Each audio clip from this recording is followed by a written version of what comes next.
Chapter 7 FSSI act का continue कर रहे हैं। Since I already told you कि ये चैप्टर काफ़ी लेंदी है, सो लेंदी एज वेल एज इम्पोर्टेंट। सो आज हम फिर इसको कंटिन्यू करेंगे। Chapter 7 that is enforcement of the FSSI act 2006। So today will be covering section 39। सो अभी प्रीवियसली हमने प्रीवियस सेक्शन में हमने फूड सेफ्टी ऑफिसर्स की पावर्स के बारे में यहाँ पे रीड किया था। सो आज हम बात करेंगे section 39 that is liability of food safety officer in certain cases. As you have seen in my previous video कि food safety officer enjoys many powers, उसके पास काफ़ी पावर रहती है जब वो फील्ड पे रहेगा, इन्वेस्टिगेशन करेगा, इंस्पेक्शन करेगा, सैंपल कलेक्ट करेगा। लेकिन उस रिस्पॉन्सिबिलिटी, उस पावर के साथ साथ he is also liable for his actions. अगर कोई इंस्पेक्शन के दौरान कुछ ऐसा गलत एक्शन किया, he gets involve in any fighting, right, तो उसके लिए food safety officer should be liable, उसको आंसरेबल है वो। सो देखते हैं इस एक्ट में सेक्शन 39 में लाइबिलिटीज़ के बारे में क्या कहा गया है फूड सेफ्टी ऑफिसर की। सो ध्यान से सुनेगा। Any food safety officer exercising powers under this act or rules and regulation made thereunder who vexatiously and without any reasonable ground seizes any article of food or adulterant, as we read in previous section कि food safety officer के पास power रहती है कि वो किसी भी premises में जहां आर्टिकल ऑफ फूड मैन्युफैक्चर हो रहा है वहां एंटर कर सकता है, किसी भी आर्टिकल ऑफ फूड का सैंपल कलेक्ट कर सकता है, सीज कर सकता है, किसी भी अडल्ट्रेंट को सीज कर सकता है, सैंपल ले सकता है उसका। लेकिन यहाँ पे अगर वो without any reason just FBO को टारगेट करने के लिए अगर वो सैंपल कलेक्ट करने का या फिर उस पर ब्लेम करने के लिए, जस्ट उसको फ्रेम करने के लिए किसी भी आर्टिकल ऑफ फूड को एज अ अडल्ट्रेंट या फिर एज अ अनहोलसम दिखाना चाहता है तो डेट वुड बी लाइबिलिटी। सो अगर वो प्रूव होता है फूड सेफ्टी ऑफिसर के खिलाफ then he should be punished with fine. कितना फाइन लगेगा वो आगे हम बात करेंगे। So B point, commits any other act to the injury of any person without having reason to believe that such an act is necessary for the execution of his duty shall be guilty of an offence under this act and shall be liable to a penalty which may be extended to 1 lakh rupees। yes, so B point में अगर आप देखिए, अगर अपने powers को enjoy करते हुए means when he is on the field, जब वो इन्वेस्टिगेशन कर रहे हैं, इंस्पेक्शन कर रहे हैं, सैम्पलिंग कर रहे हैं, he causes injury to any person means he gets involved in fight. Okay, so अगर किसी एफबीओ को या फिर उसके वर्कर्स को इंजरी हो जाती है then food safety officer is liable to answer. So authority उनसे आंसर मांगेगी अगर ये पाया जाता है कि दैट के ये एक्शन नेसेसरी नहीं था, तो फूड सेफ्टी ऑफिसर को 1 लाख तक का पेनल्टी भरा जाएगा। Right, I hope it's clear.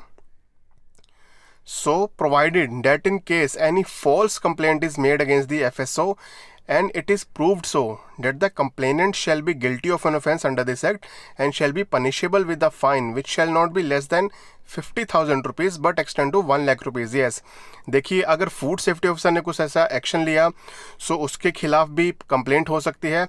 लेकिन अगर फूड बिजनेस ऑपरेटर ने गलत कंप्लेंट किया means it's a fake complaint, तो उस इन्वेस्टिगेशन के दौरान ये पाया गया कि फूड बिजनेस ऑपरेटर झूठ बोल रहा है, फूड सेफ्टी ऑफिसर ने ऐसा कोई एक्शन नहीं लिया, तो उस फूड बिजनेस ऑपरेटर को भी पेनल्टी यहाँ पे देनी पड़ेगी। जैसे कि यहाँ पे लिखा है punishable with fine. So fine लगेगा 50,000 रुपीज़ का विच में also extend to 1 lakh rupees. So don't worry, जितने भी फूड सेफ्टी ऑफिसर्स हैं you can exercise your powers when you are on field. और अगर कोई झूठी कंप्लेंट, फेक कंप्लेंट आपके खिलाफ करता है, इन्वेस्टिगेशन में वो फेक पाई जाती है, then the person complainant is liable to pay fine of 50,000 to 1 lakh rupees। I hope it's clear। Right, so ये थी लाइबिलिटीज। सो अब हम सेक्शन 40 कवर करेंगे दैट इज परचेजर में है food analysed. Yes, this is also very important topic. अगर आप देखोगे कि मोस्टली फूड सेफ्टी ऑफिसर ही ऐसा ऑफिसर रहता है या फिर ऐसा पर्सन रहता है जो किसी भी आर्टिकल ऑफ फूड को सीज करके उसकी सैम्पलिंग करके लैब के लिए एनालिसिस में भेज सकता है। लेकिन यहाँ पे परचेजर मीन्स कंज्यूमर, सो जितने भी कॉमन पीपल हैं, जितने भी आर्टिकल ऑफ फूड मार्केट में जाके परचेज करते हैं, सो वो भी अपने आर्टिकल ऑफ फूड को एनालाइज करवा सकते हैं। सो देखते हैं कि एक्ट में क्या प्रोविजंस हैं उनके लिए। So first point, Nothing contained in this act shall be held to prevent a purchaser of any article of food other than the FSO from having such article analyzed by food analyst on the payment of such fee and receiving from the food analyst a report of his analysis with in such period as may be specified by regulations. So कोई भी purchaser means आप हो, आप market में जाके कोई भी article purchase करते हो, आप उसको एनालाइज करवाना चाहते हो तो आप बेशक करवा सकते हैं, फूड सेफ्टी ऑफिसर करवाते हैं, लेकिन फूड सेफ्टी ऑफिसर के बाद जो आर्टिकल ऑफ फूड परचेज कर सकता है डेट इज़ कोई भी कॉमन पब्लिक से कोई भी कंज्यूमर परचेज करके आर्टिकल ऑफ फूड एनालिसिस के लिए लैब में भेज सकता है, राइट। सो और उसको रिपोर्ट दी जाएगी। अगर वो हम नेक्स्ट स्लाइड में देखते हैं कि क्या क्या फर्दर प्रोविजंस है इसके आगे। So provided that such purchaser shall inform the FBO at a time of purchase of his intention to have such article so analysed. लेकिन परचेजर को ये आर्टिकल एनालाइज करवाने के लिए, इसकी एनालिसिस करवाने के लिए, लैब रिपोर्ट लेने के लिए पहले जिस भी वेंडर से वो आर्टिकल ऑफ फूड परचेज कर रहा है उसको इन्फॉर्म करना पड़ेगा अपनी इंटेंशन का, मीन्स उसको इन्फॉर्म करना पड़ेगा कि मैं आपका ये आर्टिकल ऑफ फूड एनालाइज करवाने वाला हूँ। सो next point, provided further that if a person if the report of the food analyst shows that the article of food is not in compliance with the act rules and regulations made thereunder, the purchaser shall be entitled to get a refund.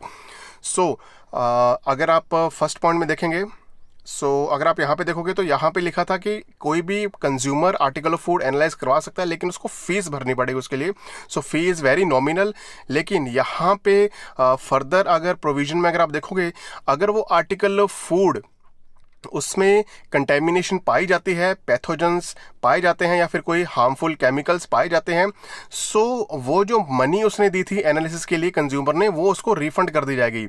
सो ये कुछ provisions हैं, ये आप भी ध्यान में रखिएगा। आप अपने फ्रेंड्स को, आप अपने जानने वालों को, स्पेशली अपनी मदर्स को आप बता सकते हैं जो कि किचन का पूरा सामान लेके आते हैं। So if she finds any article of food to be unsafe then definitely they can send it for analysis और रिपोर्ट लेके, अगर रिपोर्ट में वाकई में ही वो फूड इज़ नॉन कंप्लायंट तो उस एफबीओ के खिलाफ एक्शन लिया जाएगा, राइट। सो ये एग्ज़ाम की यही ब्यूटी है कि आप इसको रियल लाइफ में भी अप्लाई कर सकते हो। इसको अगर आप एज अ एग्ज़ाम लेंगे तो that would be really bad, but आप इसको एज ऐसा नॉलेज लीजिए बिकॉज ये नॉलेज आप अपनी रियल लाइफ में भी अप्लाई कर सकते हैं because these are everyday things, right. So next point देखते हैं।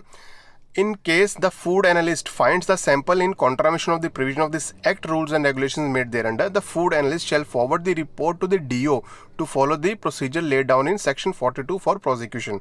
Yes, अगर किसी आर्टिकल ऑफ फूड किसी परचेजर ने मार्केट से खरीद के एनालिसिस के लिए भेजा, एनालिसिस जब फूड एनालिस्ट ने उसकी एनालिसिस की तो वो आर्टिकल होलसम नहीं था, इट हैड कंटेमिनेशन, तो फिर फूड एनालिस्ट अपनी रिपोर्ट की कॉपी डीओ को भेजेगा। फिर DO depending on the quantity of the contaminants और डिपेंडिंग ऑन द वो कितना हार्मफुल है उसके बेसिस पे फर्दर प्रोसिक्यूशन लॉन्च करेगा अंडर 42 सेक्शन 42।